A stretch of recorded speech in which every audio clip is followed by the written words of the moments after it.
예, 애청자 여러분 안녕하십니까? 매주 목요일 6시 30분에 찾아뵙는 아프리카 TV가 후원하는 아프리카 병원의 닥터 설전 시간입니다. 저는 진행을 맡은 만내비사 이언입니다. 안녕하세요. 저는 절반 랩 의사 이진환입니다. 오늘은 뭐 설전할 것도 없습니다. 솔직히 네, 일방적으로 네. 듣는 시간인 것 같습니다. 우리 워낙 저번에 한번 오셔가지고 워낙 혼자서 말을 다 하셔가지고 우리가 끼어들 틈을 못 찾았던 우리 김홍진 대표님 모셨습니다. 네, 반갑습니다. 안녕하세요.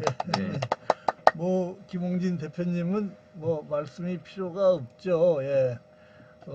우리나라 옛날에 브리티시 텔레콤의 부사장, 사장 다 하셨고 KT의 또 군별 사장 하셨고 뭐 4차 산업혁명에 뭐 제일 예. 주도하고 예, 우리나라- 칼럼도 날카로운 칼럼을 많이 예. 써가지고 IT계에서는 뭐 대표격인 분이시고 동아일보도 칼럼 한 2번 쓰셨는데 IT 빠졌네요. 조선에 고정 칼럼 쓰고 계시죠 지금? 그 예. 고정이 아니라서 예, 김홍진, 예, 김홍진의 IT 세상 등등 하여간 엄청난 분을 모셔서 또 재미있는 얘기를 들어보겠습니다. 예, 네네. 반갑습니다, 여러분. 오늘 주제가 뭐죠? 근데 오늘 이제 IT 대표님을 모셨으니까 5G 그리고 5G와 의료가 만났다. 인공지능 의료가 만나서 네, 도대체 이 의료를 어떻게 변화시켜야 될까? 네, 또 아울러서 또 의료라고 하면 또 반드시 세상하고 연결이 되어 있으니까 네네. 이 세상이 연계돼서 어떻게 변해야 우리가 좀 더 보다 나은 세상에서 행복하고 안전하게 살 수 있을까 네네. 하는 얘기를 좀 들어보도록 하겠습니다. 네. 세상을 엄청 변화시킬 수 있는 게 네, 얼마 아유, 전에 네. 아는 분 새 아파트를 가봤는데 네. 세상에 아파트 내에서 네. 이게 단추 하나만 누르면 이제 모든 게 이제 되는 시대에서 지금 그걸 또 핸드폰하고 연결시켜가지고 이제는 뭐 그 집의 기온 그 온도부터 시작해가지고 오만 것 장치들을 다 온오프하는 네. 그런 시대가 지금 바로 이제 왔더라고 이미 예. 그거는 그 시대. 얼마 전에 무슨 해킹 당해가지고 그게 또 난리가 났었잖아요, 며칠 전에. 네네. 예. 근데 하여간 여드름 열혈 팬 고드름 꽁치님, 추우신가 감사합니다. 고드름 예. 많은가 보네. 예. 일단 뭐 세상이 변했죠. 이게 엄청난 게임 체인저가 마치 우리가 한 그렇죠. 100여 년 전에 자동차가 등장한 것 같은 그런 느낌인데요. 야, 예. 그 당시에 마차 네. 타던 사람들이 이 뭐죠? 이 무슨 차죠? 이게 전기 자동차겠네요, 그죠? 그 당시 그 당시에 이제 이거 내연기관 차죠, 이것도. 내연기관 차. 예. 야. 차 모양 보니까 차 모양 잘 안 보니까 포드차 보일까요? T형 네. 모델 같은데. 네. 네, 이거죠. 네, 네, 네. 예. 그래서 이게 처음 들어왔을 때 네. 참 이 업에 종사하시는 분들은 몰라. 굉장히 충격을 받았을 것 같은데요. 네. 예, 야. 이제 그 비슷한 일이 요새 뭐 이게 차뿐만이 아니라 뭐 인공지능이다, 뭐 5G다, 그렇죠. 클라우드다, 뭐 블록체인이다, 뭐 한꺼번에 막 들어오니까 아유, 그리고 이제 정신을 못 차리겠어요. 본격적으로 네. 그죠. 이제 자율주행차가 들어오기 시작하면 그때도 세상이 엄청 많이 바뀔 것 같은데 예. 지금 뭐 기존에 가지고 있던 직업들이 싹 바뀔 것 같습니다. 그리고 또 자라는 세대들도 이미 완전히 다른 잘하는 세대들은 네. 직업을 여러 개 가지고 있어야 될 것 같아요. 네. 하루하루가 다 바뀌니까. 우리랑은 생각하는 것도 다 달라져서 네. 그러니까 오늘 우리 이제 의료 방송이긴 하지만 네, 그래도 네. 다 의료 말고도 또 세상하고 엮어서 오늘 한 시간 동안 풀어나가도록 하겠습니다. 그래 보시죠. 예, 네. 예. 지금 의학 박사 사이에 끼어 있으니까 제가 무슨 얘기를 해야 될지 잘 모르겠는데 아까 얘기하실 때 그 게임 천저라는 좋은 얘기를 하셨는데 네네. 요새 지금 제가 좀 걱정하는 거는 네. 그 말로는 4차 산업혁명의 시대다 이렇게 하는데 이 사회에서 돌아가는 거를 보면 네. 그 체인지를 받아들이지 않는 것 같은 현상들이 일어나서 심을 찌르시네요. 어? 네. 참 그런 것들이 좀 더 걱정이다. 이렇게 정치권에서도 그러고 저도 아까 얘기한 칼럼에서도 몇 번 썼는데 네네. 이게 결국 어차피 그런 싸움은 있기 마련이에요. 한쪽에서는 새로운 그 물결로 체인지를 일으키려고 그러는 그 물결이 오고 있는데 물론 그것 때문에 피해 있는 사람도 있고 아예 망하는 사람도 있고 여러 가지 이제 그룹이 생기겠죠. 예, 기본적으로 네네. 예를 들면 스마트폰 나왔을 때 옛날에 잘 나가던 노키아니 모토로라가 다 망했잖아요. 예를 들면 애플이 지금도 이제 예, 진짜 옛날 최근에도 옛날 어? 핸드폰 그 얼마 안 된 거지만 그러니까 그거 항상 얼마 안 돼요 사실. 얼마 안 됐는데 항상 그게 이런 큰 음. 체인지의 물결이 올 때는 음. 그게 몰락하거나 뭐 그 한두 가지가 아니죠. 이게 역사상으로. 네네. 근데 그거를 거역할 수 있는가 하는 생각이 들어요. 근데 저는 그 이 분야에 몸담고 있었던 사람으로서 걱정되는 거는 네네. 우리 사회가 정치권을 비롯해서 이게 또는 일부 국민들 뭐 이런 세력들이 그 물결을 혹시 막고 있지는 않는가. 그러면은 우리나라만 이거를 막고 있으면 네네. 어떤 현상이 일어날 건가. 음. 전 세계는 그 물결을 수용하는 쪽으로 가는데 네네. 어? 참 그런 걱정이 좀 듭니다. 그래서 의료계도 사실은 어떤지를 지금 포지션을 정해야 될 시점에 왔다 이렇게 생각이 들지요. 그러니까 이런 큰 변화, 뭐 예를 들면 단순히 저는 이거를 보는 거를 단순히 인공지능 뭐 이게 5G 빅데이터 이렇게 나오니까 지금 뭐 이 박사님 하시는 대로 암 진단을 조금 뭐 이렇게 임프루브 시켜 이렇게 네. 암 진단을 조금 더 잘 할 수 있는 도구를 쓰냐 안 쓰냐 이 정도의 문제가 아니라 아예 요새 이제 트랜스포메이션이라는 용어를 많이 쓰잖아요. 트랜스포메이션이라는 건 기존에 하던 방식을 완전히 다 들러 없는 거를 얘기하죠. 완전히 로봇가 변신하는 것 마냥 완전히 원래 이렇게 사람 모양으로 생긴 싸움 잘하는 로봇이었는데 갑자기 바꾸면 자동차가 돼버리고 뭐 이렇게 변신하는 거 그걸 트랜스폼이라고 트랜스포머잖아요. 그러니까 지금 의료계도 고민해야 될 거가 약간의 뭐 이런 거를 해서 그 옛날에 영상의학을 써서 의학 진단을 조금 더 잘하고 치료를 잘하고 이 정도의 체인저가 지금 아니다는 거지. 저는 우리나라 의료계가 뭐 정부기관을 비롯해서 밑에 있는 그 이렇게 레이어로 이렇게 동네에 있는 의료기관까지 다 합해서 아예 의료계 전체를 트랜스폼하는 그런 준비를 지금부터 해야 된다 이렇게 생각해요. 그러니까 단순히 진료의 문제뿐만 아니라 병원 경영, 병원 서비스 또는 심지어 국가가 제공하는 의료 보험 뭐 이런 등등 모든 체계를 갖다가 어떻게 바꿀 건지 그런 것들을 고민해야 될 시점이 됐다 이런 생각이 들어요. 근데 이제 요즘 또 이제 5G가 상용화 됐잖아요. 그게 세계적으로 우리나라가 처음입니까? 그러니까 우리가 한편으로는 뭐 기술로 처음은 아닌데 저가 우리나라가 의지도 좀 더 있고 뭐 또 경제력도 좀 그렇고 또 예를 들면 새로운 저런 게 나왔을 때 저는 이제 옛날부터 통신 분야에 있던 사람이라서 벽지 효과다 이렇게 표현을 하는데 벽지 효과 이런 월페이퍼 월페이퍼. 왜냐면 집이 조그마니까 벽지를 이렇게 바꾸기가 쉽잖아요. 어? 미국 같은 나라는 너무 땅덩어리가 커서 저거 벽지를 한번 바꾸려면 너무나 돈이 많이 들어서 기술이 없어서 못하는 게 아니라 경제성이나 이제 이런 것 때문에 하기가 어려워. 그러니까 우리나라는 그런 어드밴티지가 있는 거지. 한편으로는 집이 조그마니까 좀 불리한 것 같지만 또 한편으로는 집이 조그마니까 벽지를 빨리빨리 바꿀 수 있는 거지. 그러니까 3G에서 4G, 5G 빨리 바꿀 수 있어서 이제 할 수 있다. 그러니까 근데 그 어드밴티지를 살려야 되겠는데 그 어드밴티지를 아까 얘기한 것 마냥 그런 여러 가지 때문에 못 살린다 그러면 이제 그 문제죠. 지금 제가 빅데이터나 AI나 5G나 이런 건 저는 기술적인 측면보다도 저게 뭘 의미하는가?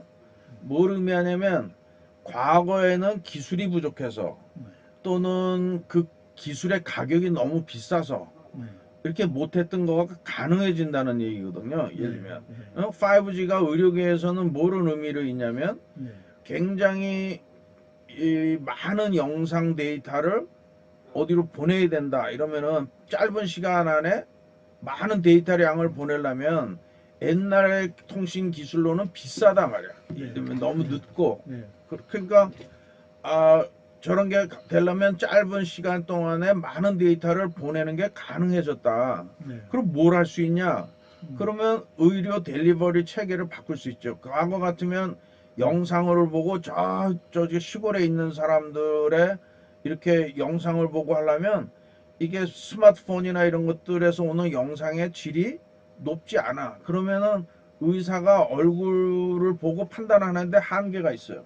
네. 근데 이게 HD급 이상으로 이렇게 좋으면 화상이 그것도 짧은 시간에 가면 원격에서 이렇게 보고 판단할 수 있지. 넌 당신 혈색이 어떻다. 뭐 이런 거를 그래서 이제 이게 원격 의료 이런 것들이 옛날에는 기술적으로 경제적으로 불가능하던 게 가능해진다. 이제 이런 것들이 지금 이렇게 여러 가지 기술들의 의미를 어떻게 해석해야 되냐면 과거에는 불가능하던 것이 쉽게 가능해졌다. 이제 그렇게 해석을 하면 좋을 것 같아. 그렇고 나면 이제 이거를 어떻게 적용할 거냐 이런 얘기들이 나오겠지. 그러니까 이거 이제, 과거에 진짜 화질 문제 때문에 대면 진료가 필요한 상황이었기 때문에 의사들이 지금도 이제 대면 진료 많이 필요하다 그랬고 왜냐하면 환자를 직접 봐야지만 아까 혈색이라든지 여러 가지 표정이라든지 살아있는 표정을 직접 할 수 있는데 체크할 수 있는데 만약에 이제 5G 이후로 이제 화면이 엄청 좋아지면 진짜 마치 앞에서 보는 것처럼 할 수 있다는 건 그건 우리가 근데 놓쳤던 기술적으로는 부분이 이미 나와 있는데 기술적으로는 HD 클래스의 화상 회의 시스템이 다 나와 있는데 그게 가능해지려면 통신이 그만큼 받쳐줘야 되는 거지. 이걸로도 스마트폰으로도 하려면 통신이 가능한 것뿐 아니라 통신 비용이 싸야 되지. 예를 들면 이제 그런 것들이 다 종합적으로 이제 될 수 있는 시대로 됐고 또 동시에 영상이 많으니까 영상의학이 발달돼서 영상으로 여러 가지 이미지 데이터들이 생겼는데 그거를 원격에서 진료하려면 그 데이터를 좀 봤으면 좋겠는데 그거를 끄집어다 보려고 그러면 역시 이제 마찬가지죠. 많은 영상 데이터를 쉽게 보낼 수 있으면 그걸 보고 네네. 얼굴도 보고 자료도 보고 뭐 이런 것들을 판단하는데 이제 무리가 없는 시대가 됐다.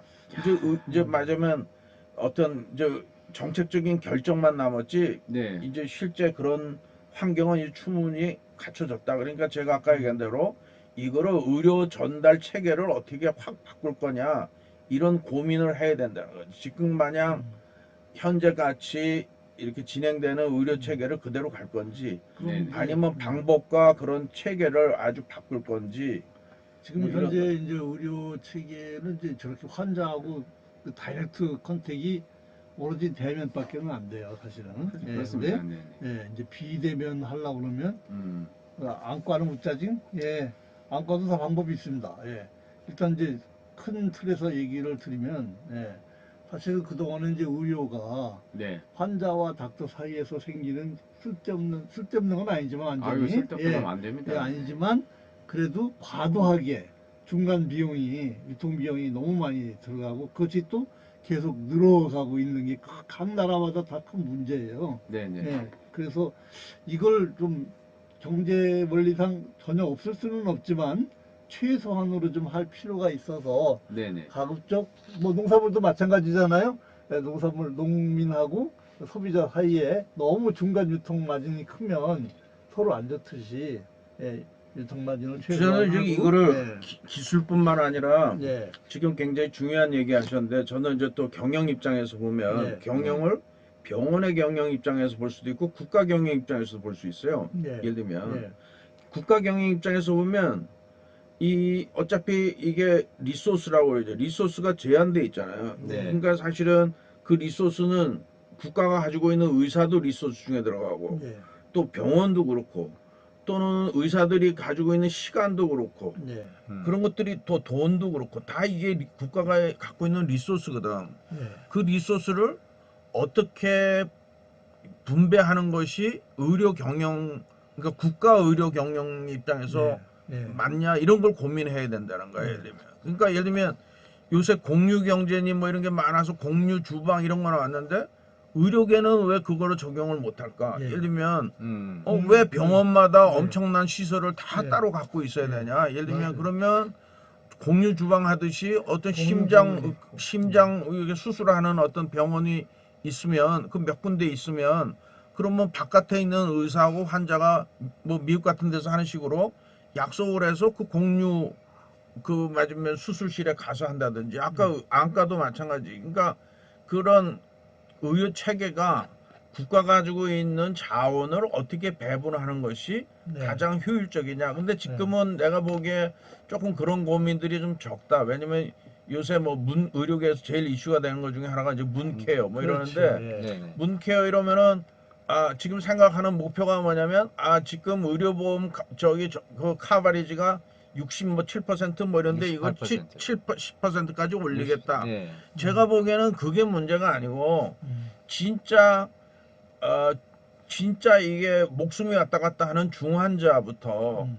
저기 뭐 잠깐 들리는 이런 환자까지 이렇게 쭉 있으면 음. 진짜 국가가 가지고 있는 그 리소스를 어디다 투입을 하는 어느 정도 투입하냐 이런 것들이 정해져야 될 거 아니야. 네, 기본적으로 네, 내가 네. 보기에는 뭐 2인 환자 이건 공정하지 않다. 왜 돈 많은 사람만 2인 환자 뭐 1인실 2인실 쓰냐. 그러니까 2인 환자까지 의료보험으로 커버를 해주겠다.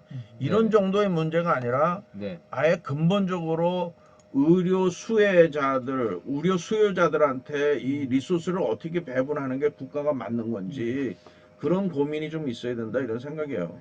예, 저 방송천재 뿌잉님 뒤에 사진은 그 안과용 로봇 개발 사진인데요. 이게 이제 그 백내장 수술하는 장면인데 이 수술 장면에서 어떤 수술 도구가 등장해야 되는지에 대한 판단을 인공지능끼리 경쟁을 해서 챌린지 대회가 매년 열립니다. 이게 무슨 얘기냐면 이것도 이제 원격 수술을 하기 위한 로봇 개발을 위해서 하는 거 일종의 노력의 일환이거든요. 이런 식으로 이제 각 과마다 아주 다르게 또 피부과 같은 데 또 다르고요.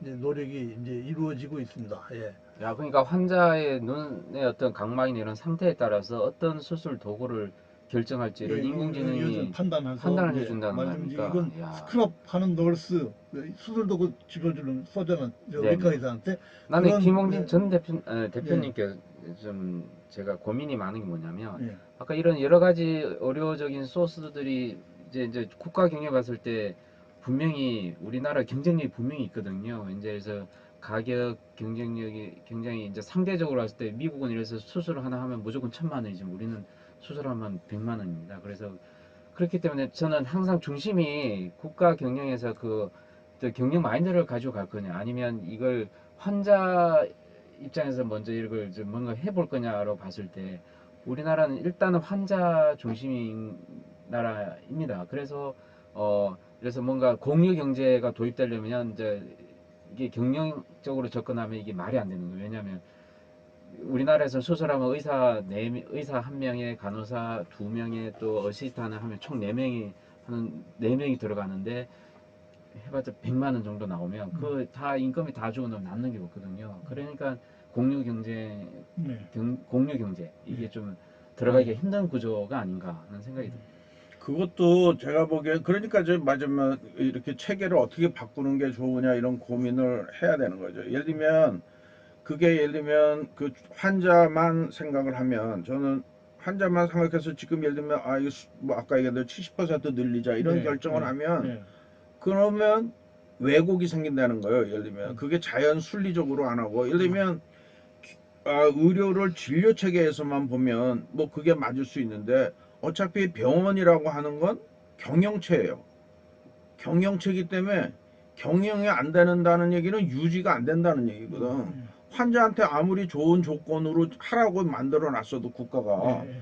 이게 경영체가 안 되면 유지가 안 되는 거 아니야. 그럼 이게 맞으면 안 맞는 거지. 예를 들면 지금 실질적으로 그런 현상들이 일어나고 있어요. 내가 보니까 의료 체계를 너무 과다하게 그런 식으로 지금 이 기자님 얘기하신 쪽으로 막 드라이브를 요새 보니까 하는 것 같아. 내 보기에는 네네. 내가 그 의료계에 있는 사람이 아니라 잘 모르지만 이제 듣는 거를 보고 내가 경영자로서 보면 그래. 그래서 주위에 있는 친구들이나 이렇게 들어보면 어떻게 되냐?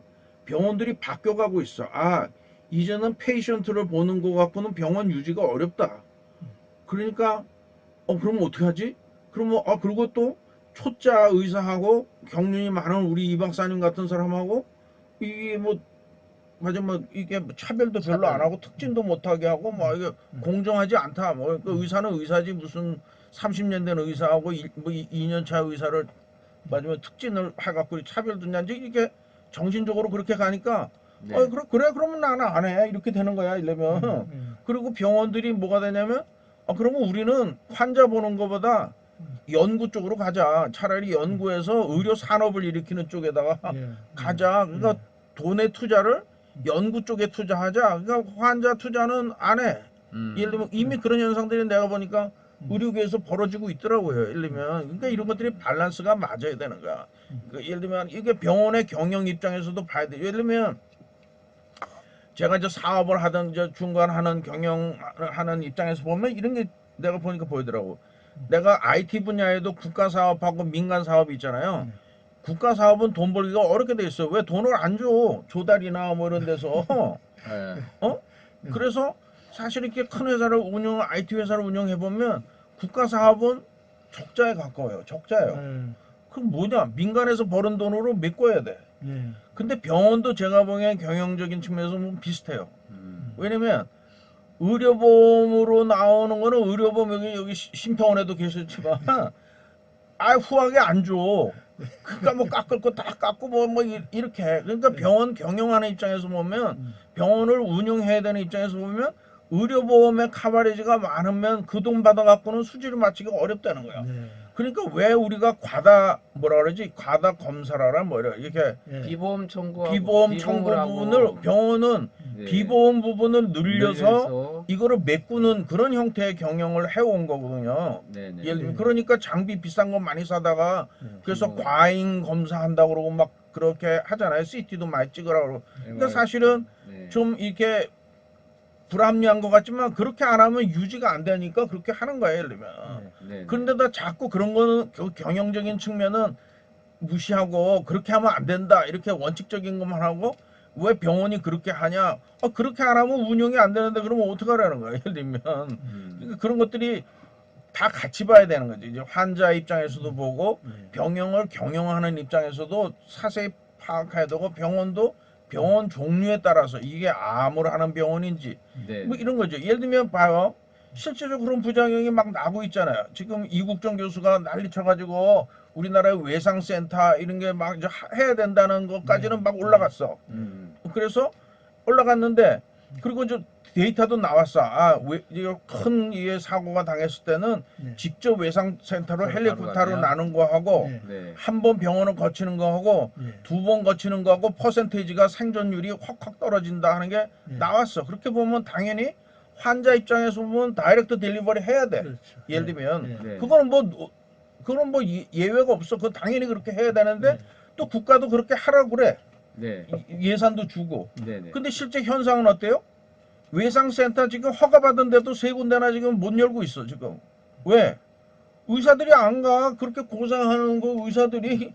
그러면 그렇게 내가 얘기한 대로 의사도 다 똑같은 월급을 받을 게 아니라 경륜이나 또는 실력도 차이가 있을 거 아니야. 예를 들면 기업체에서 실력이 있는 경영자고 실력이 없는 경영자였으면 월급이 달라야 되는 게 당연하지.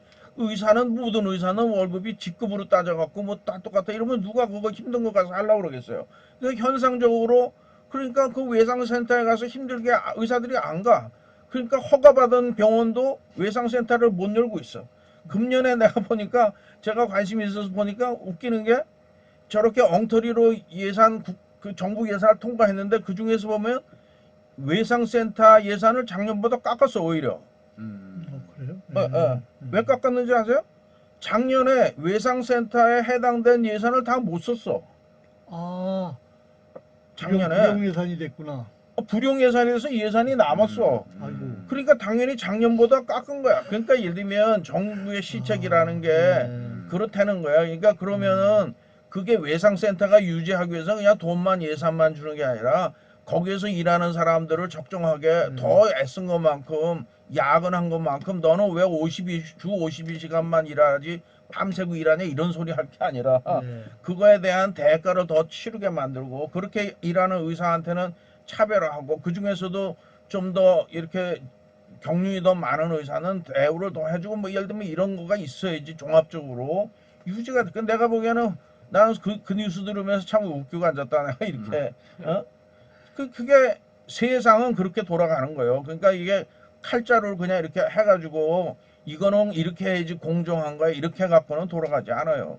그런 건 잘 봐야 돼. 저는 그래서 AI를 진단하고 뭐 진료하는데 AI를 할 게 아니라 의료 서비스 행정하는데 정책 결정하는데 아니면 저기 의료보험이 하는데 거기다 AI를 우선 해야 될 것 같은 생각이요. 훨씬 더 합리적이고 아이, 훨씬 더 레베카님 결정 동네 상가병원 빨라지고. 이제 레베카님께서 네. 동네 상가 보면은 생기는 이 병원이랑 학원이다 그러셨는데 네. 사실은 상당히 많은 수의 병원들이 폐업을 하고 있고 그러니까 또, 저것도 예, 저거랑 예. 똑같아. 저 중소 상인들 예, 하는 거랑. 신용 불량자도 엄청나게 나옵니다. 사실 의사도. 예, 그게 이제 현실이고 이게 보면 우리가 이제 유통병이 많다 보니까 이 동네 상가나 이렇게 유동인구가 많은데 역세권 같은 데다가 개업을 할 수밖에 없어요. 환자 수를 많이 봐야 되니까. 네. 그러다 보면은 이제 그런 데는 또 렌트비가 많이 비싸지거든요.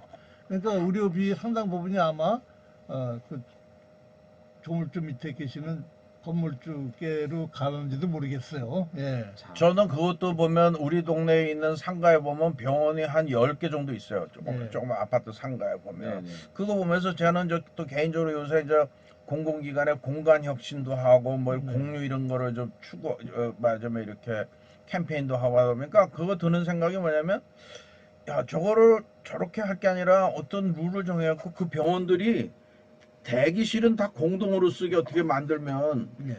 어떻게든지 임대료가 높다고만 컴플레인하고 망할 게 아니라 임대료가 높은 거를 대응하는 뭔가를 좀 시스템을 자기들이 좀 고민하면 좋을 텐데 저 식당들 마냥 이제 그런 거야. 예를 들면 그런 대기실 같은 걸 좀 공유한다든가 주방을 공유한다든지. 주방 공유하는 예. 식으로 요즘 공유 사무실 많이 생기고 있지 않습니까? 아니, 그러니까 썸씽 의사들도 네. 다 가서 뭐 치과, 소아과 뭐 이렇게 다 병원들이 한 그렇죠. 상가에 있는데 그거를 따로 다 그렇게 만들 게 따로따로 아니라. 할 게 아니라 그거를 어떻게든지 좀 이렇게 예. 코스트를 그래서, 예. 줄이는 그런 것도 좀 하면 그래서 좋겠다 이 이런 거지. 인다이렉트 간접 비용을 고정비로 줄여야 돼요. 그러니까 네. 코스트. 예. 근데 이제 제 진료실이거든요. 그래서 이제 제가 저런 스타일의 진료를 합니다. 근데 뭐, 환자가 없네요. 네. 상담을 하죠. 여기 있잖아요. 저 내 핸드폰 속에 이분이 제 환자예요. 저 여기 아. 있고. 예. 환자 진료를 어떻게 핸드폰으로 합니까? 이거 문제가 있는 건데요. 뭐 괜찮습니까? 이거 문제 있죠. 근데 이제 제 핸드폰이 아니고 자제분 핸드폰이라서 환자의 예. 자제분이. 예, 그래서 어머니가 이제 몸이 불편하시니까 네네. 대구에 계신 분인데 못 올라오세요. 아이고. 예, 그러니까 아들이 대신 와서 저한테 이제 어머니한테 화상 통화 해보라고. 아. 세상은 이미 이렇게 바뀌었습니다. 이뿐만이 아니고 아니 수많은- 거절을 하셨는데 그냥 억지로 탁 던져준 거군요. 그게 하루에도 한 대여섯 건씩 진료하는데 발생하더니 요새는 점점 늘어서 한 10건 하는 날도 있어요. 야, 그냥 그걸- 서비스를 해주잖아요 지금. 그걸 껌껌이 처방을 해주죠. 아들한테. 아들이 와서 약을 타갈 수 있으니까. 근데 네네. 아들이 요새 같이 안 살기 때문에 어머니 상태를 잘 몰라요. 아드님이 오셔도. 네? 그러니까 그래서 어머니 상태를 잘 모르는 아드님한테 물어보는 것보다 아들 핸드폰을 통해서 이렇게 어머니를 직접 일종의 대면이죠. 화상 대면이지만 야, 그 변비가 있는지 잠은 잘 주무시는지 이렇게 직접 물어보는 게 훨씬 더 안전합니다. 아들은 모르니까. 그러니까 네. 이것도 제가 아까 얘기한 의료 토탈 코스트 같은 개념을 생각을 해야 되는 거예요. 국가가. 예를 들면 저도 정기적으로 1년에 2번을 심장병원에 가면 한 번은 메인 닥터가 보고 한 번은 뭐라고 표현하는지 모르겠는데 병원에서 그렇죠. 후배 닥터. 이제 후배 닥터가 그냥 처방만 해줘요. 옛날에 네네. 있던 거 보고. 네네. 근데 사실은 갈 필요가 없는 거야. 그거는 어떻게 보면. 그러니까 똑같은 리소스를 제가 아까 처음에 얘기한 대로 이 리소스를 이렇게 리모트나 하든지 비용을 적게 투입해도 되는 부분하고 네. 아예 이렇게 투입을 많이 해야 되는 부분을 좀 구분해서 네. 그렇게 굳이 그게 코스트가 그리고 병원만의 코스트도 아니에요. 국가만의 코스트가 아니라 개인이 저 신안에서 온다 그러면 병원에다 내는 돈만 병원비가 아니라 그럼요. 그 교통이나 숙박 예, 시간까지 다 코스트 아니야. 그러니까 결국 국가적으로 토탈로 코스트가 적게 들어갈 부분과 코스트를 많이 써서 해야 될 부분과 그거를 좀 구분해 가지고 코스트를 많이 써야 되는 거 아까 외상센터 같은 거는 코스트를 많이 써서 하도록 의사한테도 더 많이 뭔가 투입하고 장비도 투입하고 헬리콥터도 투입하고 이렇게 하고 나머지 그렇게까지 안 해도 되는 건 빨리빨리 털어버리도록 예. 뭐 그런 체계를 그래서 제가 의료계 델리버리 체계를 완전히 지금 4차 산업혁명 시대고 이거를 그냥 이 기술을 해서 지금 이 교수님 한 대로 뭐 암 진단을 한다 이 정도의 문제가 아니라 국가의 의료 델리버리 체계를 어떻게 바꿀 거냐 그 고민을 누군가가 해야 된다. 그래서 이게 이제 그 시범 사업인데 미국에서 이 드라이버리스 카예요. 아, 네, 네. 예, 이 이제 카가 집 앞까지 갑니다. 요청을 하면. 그럼 이 환자 이 안에 들어가잖아요. 그러면 무슨 칸가요? 자율주행 자율주행자 네. 그럼 그래요. 엑스레이 찍어. 그러면 이 안에서 의사하고 폴스 컨택을 하는 겁니다. 예? 아, 예, 안에서요? 예, 폴스 컨택을 해서 이제 그냥 간단히 처방만 받을 일이면 이렇게 처방전을 받고 그러니까 푸십니다. 내가 그다음에 이게 이제 와서 엑스레이라도 찍어야 되는 상황이면 네, 이 차가 그대로 드라이버리스 카니까 입력된 대로 이 의사한테 환자를 델리버리 해줍니다. 그러니까 얼마나 편해요. 와, 네. 이요 지금 이런 세상이 지금 어디서 온다는 겁니까? 지금 미국에서 시범 사업을 시범 사업 하고 있는 있습니까? 사진이에요. 와. 이게 저것들이 뭐냐면 아까 거듭 얘기하지만 국가의 델리버리 체계를 어떻게 바꾸고 예. 델리버리 하는 그 리소스 얼로케이션을 어떻게 할 건지 예. 그것들에 대해서 지금 여태까지는 제가 보기에는 각각의 이 분리되어 있는 과별로 의사 선생님들도 예. 우리 부분의 병을 어떻게 좀 더 잘하냐 이런 연구만 했다면 예. 뭐 의료 행정이라고 그럴까 뭐 하여튼 그런 부분에 뭔가가 지금은 더 심각한 시대가 됐다 이런 생각이 예. 들어요. 왜냐면 예. 국가적으로도 그렇고 난 그런 과가 있는지도 모르겠는데 의사 선생님만 핑계 아니라 저런 의료 경영, 의료 행정 뭐 이런 것들에 대한 지능을 더 높여야 된다. 예. 그래서 제가 아까 인공지능을 거기다 갖다가 박아야 된다 그런 예. 얘기하니까. 이거 벌써 이제 헬스케어의 우버리피케이션이 일어나고 있는 거거든요. 또 공유 그런 예. 것들. 이게 이제 캘리포니아 지역이 아주 요새 주가가 막 올라간 회사예요. 텔라덕이. 텔라도. 음. 네, 이거 완전히 어떤 회사인가요? 스마트폰 진료 회사입니다. 아, 세상에. 네. 그러니까 이게 예. 저런 거 스마트폰도 쓰고 아까 음. 공유 지금 우리나라는 지금 블락돼 있는 게 굉장히 많아요. 지금 예를 들면 인공지능도 적용하니 말하니 뭐 지난번에 얘기했던 대로 18% 의사가 의사 스스로가 지금 인공지능 오면 안 된다. 확산 방지 노력을 해야 이런 된다고. 이런 얘기를 하고 앉아 있고 예를 들면 아까 원격 진료 이런 것도 못하게 해야지. 영리법인 이런 거 못하게 해야지. 사실 영리법인 못하게 한다는 것도 따지고 보면 웃기는 거예요. 왜냐면 돈을 누가 냈느냐에 뭐지. 어차피 영리가 안 되면 병원이 영리가 안 되면 어떻게 운영이 돼요? 어차피 지금도 어차피 영리하는 거지 영리하고 지금도. 있습니다. 예. 예를 들면 영리가 없는 병원이 어디 있어 지금. 예를 들면 정부에서 하는 것도 국가 예산을 대주니까 그러는 거죠. 어차피 그 인칸과 저기 익스펜스가 있는 거지. 어차피 영리라는 거는 거절할 수가 없는 거야. 그러니까 그런 것들이 다 지금 네. 우리는 못하게 돼요. 아까 제가 제일 처음에 얘기한 대로 세상이 이렇게 트랜스폼 해야 되는 세상인데 네. 우리가 정치권에서부터 뭐 국회에서부터 뭐 시민단체부터 전부 다 그 물결을 막는 그런 상태라는 거지. 지금 아까 얘기한 대로 미국은 저렇게 그 델리버리 체계를 바꾸는 그런 일들을 하고 있는데 그러니까 이 언론에 계시는 의료 기자들이 좀 더 노력을 하셔야 될 것 같아요. 아니 이건 오바마가 우리나라 의료제도 너무 좋다고 의료보험제도 의료보험이에요. 예, 단일 의료보험이고 그래서 싸고 합리적인 이거는 이제 그 틀에서 뭔가를 변화가 돼야 될 것 같고 제가 아무튼 제가 미국에서 한번 이런 일이 있었습니다. 제 동료가 그 모텔에서 자다가 배드버그에 물려가지고 여기 가지고 피부가 알러지 반응이 이렇게 막 잘못하면 큰일 나는 커졌어요. 그래가지고 이걸 두 가지를 한번 해봤어요. 실제로 이걸 가지고 환자를 데리고 그 지역에 로컬 의사한테 찾아가서 그 처방전 받고 다시 이 처방전을 가지고 월마트나 아니 웨울그린 그런 쪽에 가서 약국 가서 다시 처방전을 약을 받는 그 과정에서 드는 비용과 시간을 계산해봤거든요. 일단은 그 로컬까지 병원까지 가는 데만 1시간 걸렸고요. 거기서 이제 상담받고 한 30분 상담은 길게 했어요. 30분 상담받고 오니까 비용이 $100 들었고 또 처방전을 가지고 또 약국을 또 가는데 그것도 한 2~30분 걸렸어요.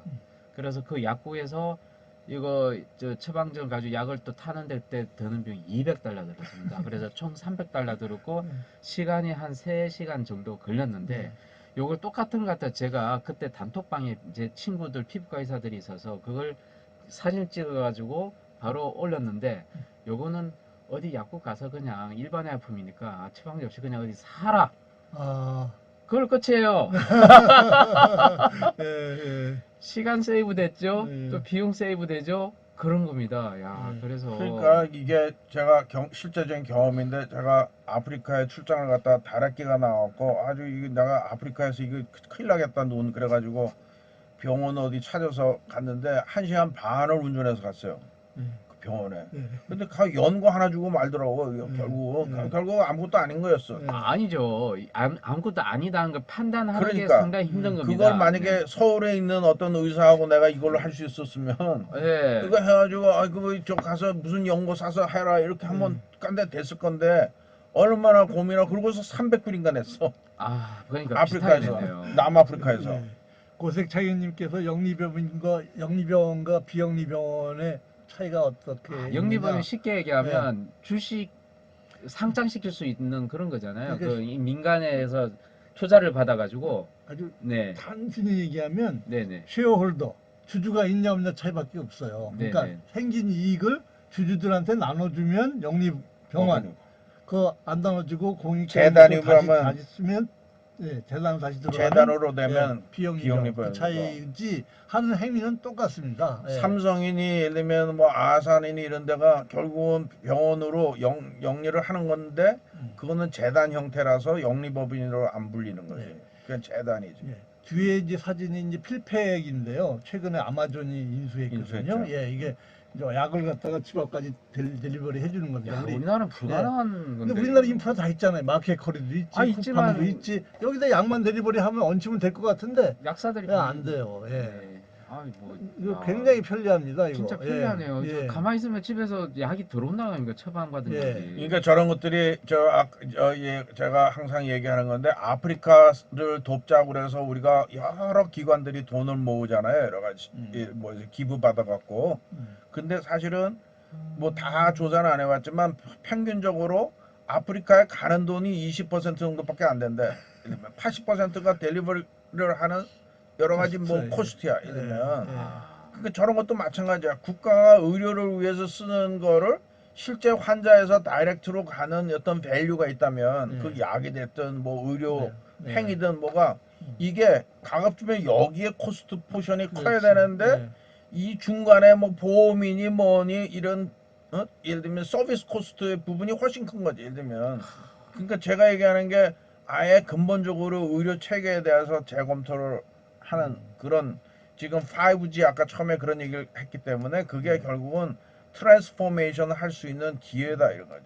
그래서 이제 의사들도 사실 모든 백화점 이런 데가 좀 축소되고 있잖아요. 왜냐하면 네. 사람들이 백화점 가서 물건을 안 사니까 네. 옷만 입어보고 구매는 구매는 온라인으로 그렇죠. 해버리고 그러니까 네. 이제 직구 시대잖아요 말이에요.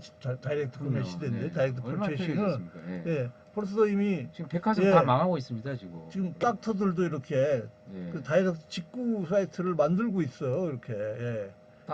내가 원하는 예. 의사를 선택할 수 메디컬 있습니까? 서비스를 갖다가 이렇게 미안하지만 이제 다이- 학원 강사 같이 되는 거야. 예. 이것도 미국입니까 이게 미국입니다. 또? 아 예. 미국 엄청 예. 발전하는데 그래서 우리는 지금 완전 여기 우리 보면 미국 싫어하지. 예, 또 예. 얘는 이 사람은 이제 치과 의사인데 네. 마케팅을 어디서 주로 하냐면 인스타그램에서 야. 손님을 모집을 하고 상담도 하고 네. 이러고 있어요. 이미 다 확실히 바뀌고 있습니다. 그래서 뭐 저도 이제 제가 만든 건데 이렇게 플랫폼이 있으면 이렇게 의사들 나오시고 이 중에 마음에 드는 의사 경력 다 확인하고 뭐 결과 확인하고 이분이 좋겠구나. 하면 이렇게 다이렉트 직구하고 딱 이분 누르면 다이렉트 컨택이 될 날이 네. 멀지 않았을까 싶어서 그러니까 저도 의사 마케팅도 일종의 네. 필요한 시대로 네, 바뀌고 다이렉트 마케팅 마케팅. 방법도 네. 이제 바뀌는. 근데 그런 우리나라 시대. 건강보험공단이 있어서 이런 시스템을 자기네들이 만들려고 하겠죠. 네 이걸 이제 이렇게 한다면. 그럼 뭐 하여튼 비용. 아니 누가 만들든 어쨌든 간에 뭐 근데 뭐 그걸 뭐 처음에 의료보험공단이라는 걸 만든 사람도 있으니까 그걸 바꾸는 건 또 누군가가 해야 되는 거지. 야, 그래서 근데- 보면 이렇게 야, 이미 다 인프라 보니까 다 있더라고요. 각종 페이 시스템 지금 다돼 직구랑 있죠. 마찬가지 저는 어떤 생각이 네. 들어가냐면 직구랑 마찬가지로 사실은 굉장히 어려운 사람들은 뭐 중심으로 의료 체계를 더 해야 된다 뭐 이런 생각들을 갖잖아요. 이러면 그래서 영리법원도 못하게 영리병원도 못하게 하고 막 이런 게 이제 있는데 저렇게 되면 사실 이제 토탈 경영에서 보면 돈을 후하게 내는 사람이 있어야 되는 거예요, 기본적으로. 예. 예를 들면 그래야지 이 밑에 있는 사람들이 또 더 받을 수가 있지. 예. 여기 있는 사람들이 다 직구하듯이 다 외국에 가서 병을 치료해버리면 하이 밸류가 있는 고부가 가치가 있는 의료 행위는 외국으로 가버리면 실제로 토탈 그 경영 입장에서 보면 평범한 서비스가 위축될 수밖에 없는 거지. 그게 원격 진료나 이런 거 다 연관돼 있어요. 근데 이제 제 말씀은 이제 물론 그런 면도 있지만 이걸 이제 우리나라에서 이제 의료도 점점 이제 국경 없는 의사가 되거든요. 특히 이제 이 번역기, 이 그러니까 번역기가 점점 발달하니까 이 굉장히 언어 장벽이라는 게 그동안에 의료의 장벽으로 작용을 했었어요. 근데 이게 점점 낮아지고 이렇게 각종 페이 시스템이 아주 투명하게. 그러니까 의료 행위를 외국에서 한다는 거야. 예, 그래서 외국하고도 다양하게 돼서 국경이 점점 없어질 거예요. 그렇게 그러면, 하고서 실제로 예. 또 갈 수 있어. 예. 가서 뭔가를 하고 지금 일본이 저거 뭐라지 이게 줄기세포 치료를 우리나라는 못하게 하니까 일본 가서 하고 오잖아요. 예. 예를 들면 그래서- 그렇게 고부가 가치 있는 의료 행위는 외국으로 빠져나간다는 거야. 이러면 그래서 빠져나가는 거 걱정하지 말고 우리도 거꾸로 해야 되는 거지. 턱을 낮춰가지고 외국 사람들이 우리 의료에 쉽게 접근할 수 있도록 해주고 돈도 지불할 수 있는 시스템을 갖춰줘야 된다고 저는 생각을 해서요. 뭐 벌써 이렇게 뭐 이런 책도 나왔더라고요. 예.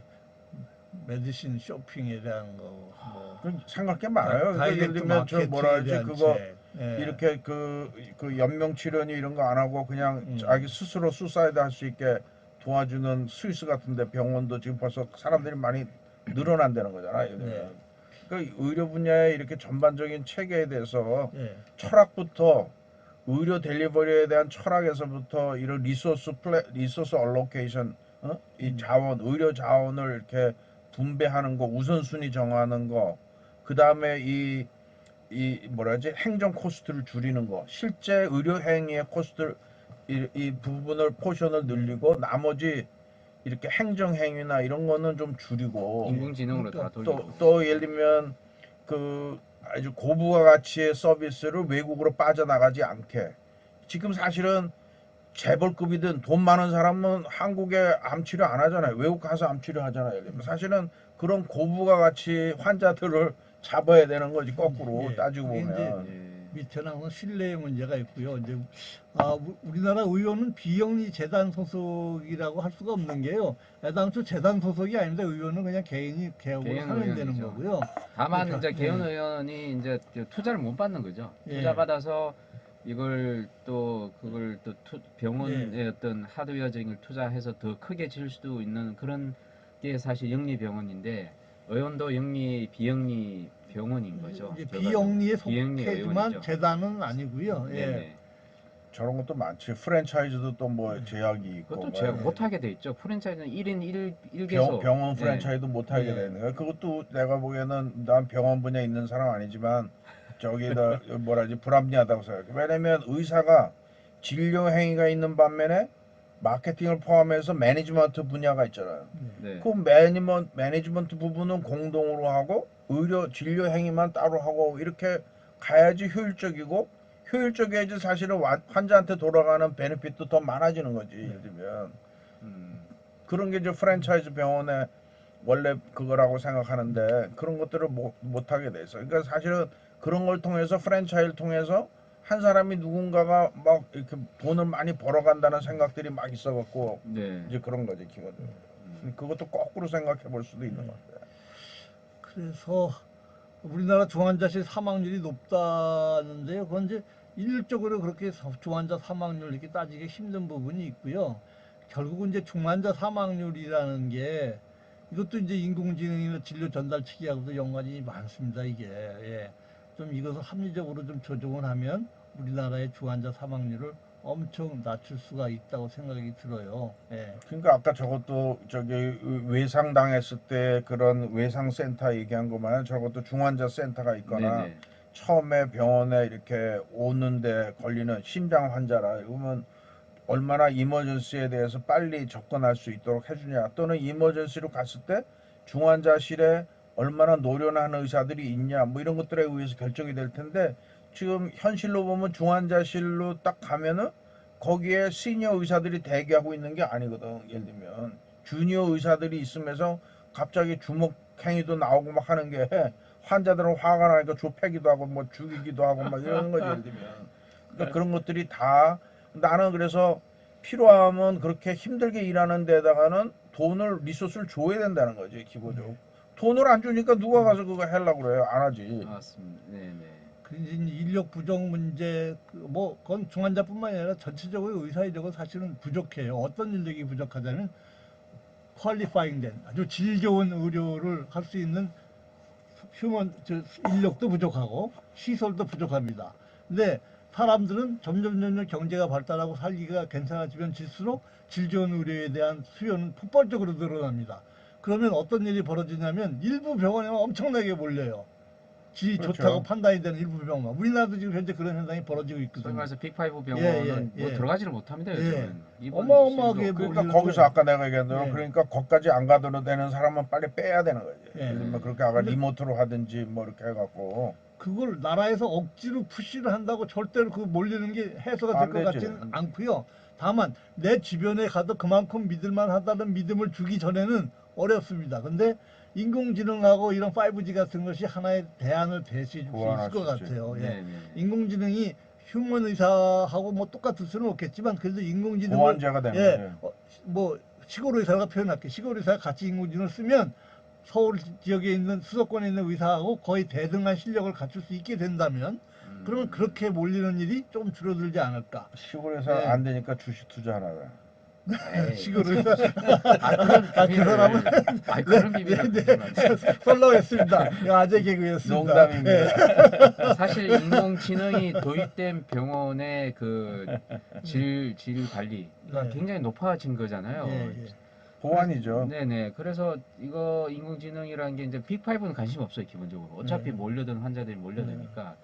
근데 그럴수록 그 대등한 데이터들이 많이 나오게 해가지고 신뢰를 자꾸 높일 예, 필요는 있을 것 같습니다. 예. 그러니까 그래서- 영상의학 갖고 보완을 했듯이 이제 인공지능 갖고 보완이 되는 거지 점점 더. 네. 특히 이제 피부과 같은 데는 굉장히 그렇죠. 위력적이에요. 이건 특히 이렇게 패턴 보는 거니까 그렇죠. 사진 찍어가지고 하면 이 피부과 의사들이 사실 전문의가 굉장히 부족합니다. 전 세계적으로. 자, 근데 김 대표님, 우리나라 이렇게 5G니 뭐 이런 거 여러 가지 시스템은 다 돼 있지만 결국 우리는 정책적으로 뭐가 막혀서 안 된다는 거 아닙니까, 그죠? 이 막힌 거, 이걸 좀 뚫어야지 속이 시원할 텐데 이 막힌 거가 어떤 게 제일 대표적인? 그러니까 제가 지금 의료 정보를 제가 영국 회사에 있었기 때문에 벌써 네네. 십수년 전부터 의료 정보를 공유해야 된다고 네. 네네. 했는데 그런 거 안 되잖아요. 뭐 정보법이 그렇고 뭐 해갖고 네. 그러니까 사실 출발은 거기서부터 되거든요. 의료 정보가 공유가 돼야지 여러 군데서 다 그걸 보고 리모트에서도 판단할 수도 있고 예. 또 이머전시 환자 같은 경우도 마찬가지예요. 그러니까 이머전시 응급실에 도착한 다음에 뭐 혈액 검사하고 뭐 이런 게 아니라 데이터를 깔아놓고 기다려야 될 정도로 네, 맞습니다. 되는 네네. 거거든. 그러니까 네네.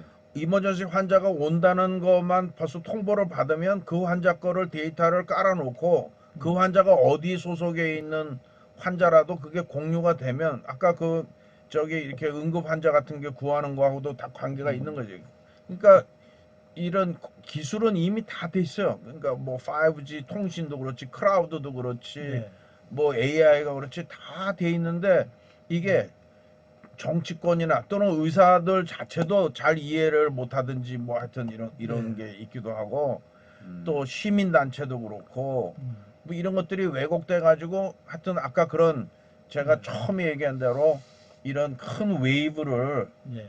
이 게임 체인징하는 이런 물결을 예. 거부하는 예. 얼마 전에 팔이 절단 위기에 있던 군인이 있었습니다. 그래서 예. 그 군인이 저 이제 국군 수도 병원으로 급하게 이송이 됐는데 이송 전에 이제 의무사령관에 소속돼 있는 의료 종합 상황실에서 이 군인의 어떤 상황이 지금 어떻고 현재 어떻고 이걸 갖다 원격으로 다 국군 수도 병원이 미리 다 얘기를 해줘서 그래서 다 모두 의사들 스탠바이를 다 한 겁니다. 예.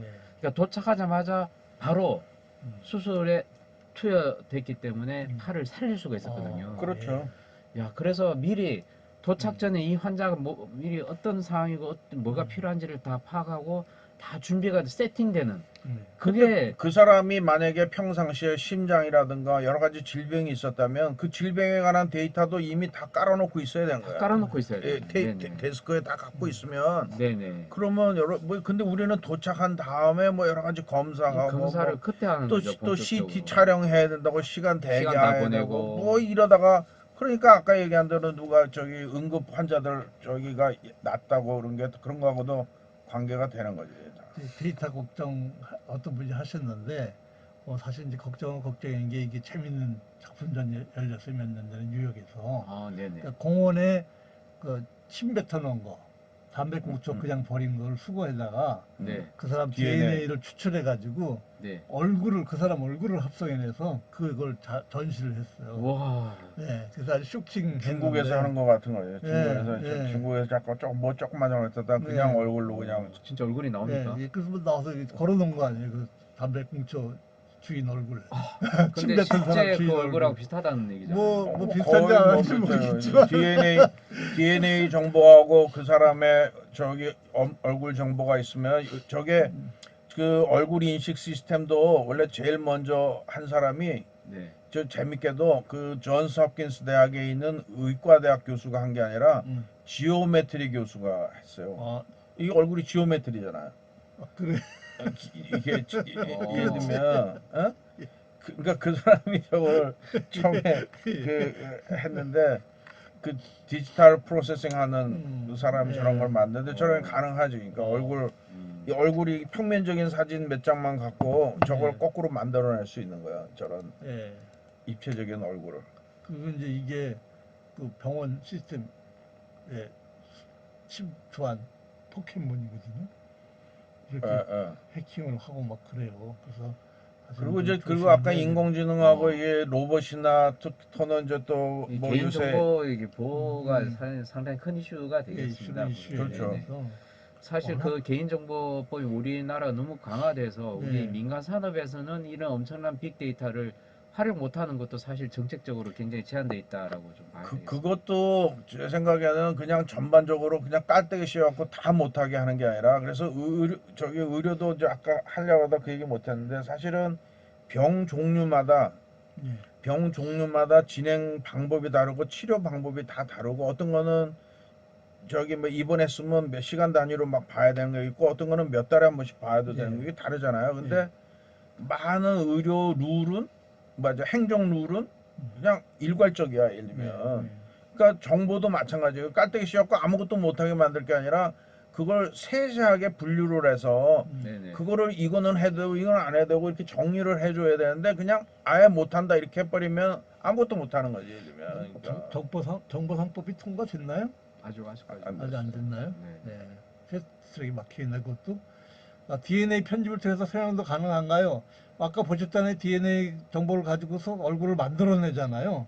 그럼 만들어낸 얼굴을 제가 재밌는 사진 하나 더 보여드릴게요. 그냥 이거 최초로 얼굴 성형을 토탈로 죽은 사람 얼굴을 떼다가 갖다 붙이는 수술이 성공했어요. 아유, 끔찍해. 예, 그 페이스 네. 오프죠. 이 영화대로 맞아요. 된 페이스 건데, 오프네요. 예. 이제 DNA로 편집해서 내가 오드리 헵번 얼굴을 좀 갖고 싶다 그러면 오드리 헵번 얼굴 DNA 좀 빌려다가 해가지고 붙이는 날도 오지 않을까요? 좀 끔찍하긴 한데 좀 약간 엽기적인 생각도 해봤어요. 이건 물론 이제 총상을 얼굴에 받은 젊은 여자분을 이렇게 수술을 했습니다. 그래서 그래서 좀 얼굴을 가지고 나가다닐 수 있는 정도까지는 됐어요. 그러니까 저런 것도 좀 더 극단적으로 기술하고 결합하면 이제 AR 기술이나 또는 이게 마이크로 로봇 기술 이런 거를 하면 의사들이 이제 직접 뭐 이 손을 가지고 우리 이원 박사님 마냥 아주 수술하면서 직접 꼬매고 뭐 하고 이렇게 하는 게 아니라 공중에 대고 손가락을 움직이면 마이크로 로봇이 가서 그 수술하고 뭐 이런 형태로 그래서 많이 달라질 수 있죠. 이제 마이크로 로봇을 몸 안에 들어가 있고 여기는 영상을 AR 같은 형태로 영상을 보면서 손가락만 움직이면 이제 수술이 되는 이제 그런 형태도 가능하고 변화별게 다 가능하죠. 이제 기술로는 굉장히 가능한 것까지 지금 왔어요. 여러 가지. 지금 이제 실제로 이 로봇 로봇 암입니다. 로봇 암인데 이게 그 한팔 아니 이게 수술하는 로봇 아니죠. 네. 다 잘 꾸밉니다. 예, 아이고. 예. 그런 이제 로봇가 수술할 진짜. 날도 네. 그러니까 이 지능에다가 저런 저기 이 손 재주까지 이제 같이 늘어나는 거니까 예, 거의 의사 역할을 예. 다 하는 거지 그러니까. 야, 뭐. 포도의 그 껍질을 일부 네. 떼어내서 그걸 다시 꾸며는 예. 건데 굉장히 그러니까 이게 우리나라의 쉽지 않은데. 명의들 심장이나 뇌나 하는 명의들은 저 유학 가고 방석 퀼트 하는 것 마냥 수술 바느질 연습하고 그랬었다는데 예. 지금은 그런 거 필요 없는 거지. 아마 로봇가 좀 훨씬 더 잘할 날이. 심장 의사들이 뭐 보니까 뭐 왼손으로 그러니까 왼손 오른손 두 돈 싸다는 그래서 한국 의사들이 심장 수술을 잘한다. 예. 그런데 뭐 저 기계가 다 해버리는 시대로 바뀌었으니까. 예. 음. 그니 뭐 아이고 밥숟가락 놓을 날이 얼마 안 남은 것 같아요. 야. 빨리 네? 잘하셨습니다. 이제 저렇게 로봇 있잖아요. 예. 근데 이제 이게 결국은 그래도 아직 마지막 장벽이 네. 인간이 로봇을 신뢰하고 자기 몸을 맡길 정도 되려고 그러면 아마 상당한 그렇죠. 시간이 필요할 거예요. 예. 로봇도 더 많은 신뢰를 쌓아야지 당분간은 뭐 이게 이제 카툰입니다만은 이제 로봇이 이제 잘못 수술하면 저건 저 환자도 환자지만 의사가 저걸 보조 수단으로 쓰는 게 더 낫다 낡아하는 것보다. 네. 네. 이제 그런 시점이 이제 와야 되는 저는 그거는 네. 그렇게 멀지 않다고 예, 생각해요. 지금도 그건 이제 다빈치 로봇이잖아요. 이거 네, 이제 네. 슬레이브 툴이거든요. 이게 엄밀한 의미에서 로봇은 아니죠. 예. 그렇죠. 예. 이제 그래도 이게 상당히 이 좁은 자리 수술할 때는 굉장히 유용하거든요. 예. 잘못하면 신경 건드리고 뭐 예. 하니까 그걸 아주 로봇이 훨씬 더 애큐러시는 잘해요. 예. 사람 손보다 훨씬 더 높을 수 예. 있지. 왜냐하면 저건. 사람 손보다 조인트가 자유롭잖아요. 사람은 그러니까. 겨우 이 정도 움직이는데 얘는 그냥 360도 움직이니까. 그 저기 그리고 실수율도 낮고. 네. 음. 그래서 아마 앞으로 AI를 탑재된 로봇들이 뭐 많이 활약할 날이 곧 오지 AI에다가 않을까요? 예. 저기 로봇이 있고 거기다 데이터가 백업이 되고 이렇게 결합이 되면 사실 예. 거의 못할 거 없지 이제 예, 조금 이제 더 뭐, 가면 예, 그거를 예. 저 아까 얘기한 음, 저는 두 가지예요. 그러니까 그런 것들을 다 결합해서 뭐든지 할 수 있는데 예. 그거를 얼마큼을 수용하고 안 하고 하는 그런 정책적인 결정을 할 거고 네. 또 거기에 경영적으로 국가적으로든지 하여튼 그 의료 서비스 델리버리 코스트의 개념이 우리나라 사람들이 많은 경우에 코스트 개념이 약해요.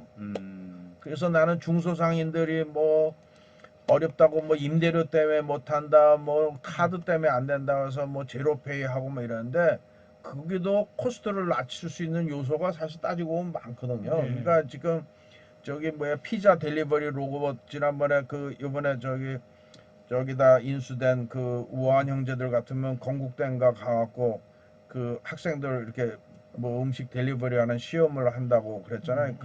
그거 내 생각에 저기다 인수하려고 그런 걸 미리 발표했는지도 모르겠는데 어쨌든 한국에서도 그런 델리버리 네. 로봇에서 한단 말이에요. 그러면 그것도 다 샌프란시스코에 보면 사람이 델리버리 하면 피자 하나당 5불이 들어가는데 그 델리버리 로봇을 쓰면 3불이야.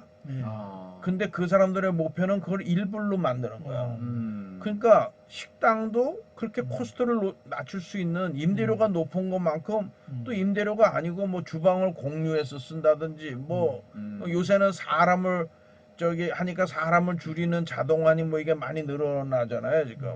그러니까 그런 코스트를 낮추는 일을 하고 저는 예를 들면 그런 여러 가지 부대 코스트는 낮추고 음식의 질에 높이는 그런 걸 하는 게 지금 식당은 원래 가야 되는 길이죠. 의료도 마찬가지. 예. 부대적인 비용은 코스트를 예, 낮추고 그렇죠. 예. 근데 그 코스트를 낮추는 거에 여러 가지 기술의 도움을 받고 네.